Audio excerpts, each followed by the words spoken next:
dulu infrastrukturnya. Ya, nanti tahun kedua mungkin sementara dia running. Yang sudah jadi ini karena ada beberapa lorong yang memang sudah jadi, yang dari lalu kan. Nah, itu saja tinggal ditingkatkan. Iya. Seperti itu. Jadi misalnya apa saja mungkin programnya Bu yang potensi-potensi yang selain misalnya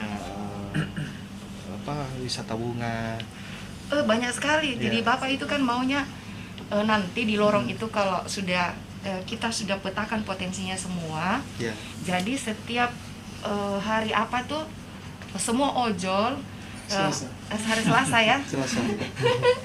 Jadi semua orang yang menjual di situ palu basah, pisang goreng, dan sebagainya itu dibeli oleh Pemkot secara gratis, lalu dibagikan ke anak-anak sekolah gitu.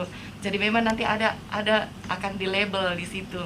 Jadi semua sudah ditetapkan lorong-lorong ini yang nanti dibeli produknya, lalu itu dikembalikan ke anak-anak sekolah, diberikan.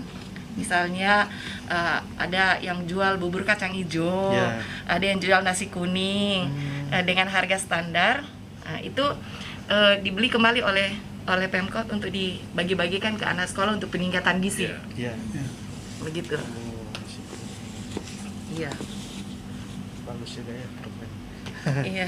Jadi Pak Wali juga nanti dia mau memotivasi masyarakat untuk membuat desain-desain makanan, desain kue, sehingga betul-betul makanan khas Makassar itu bisa dengan kemasan-kemasan cantik. Makanan tradisional tapi misalnya cantik. mie titik itu kan.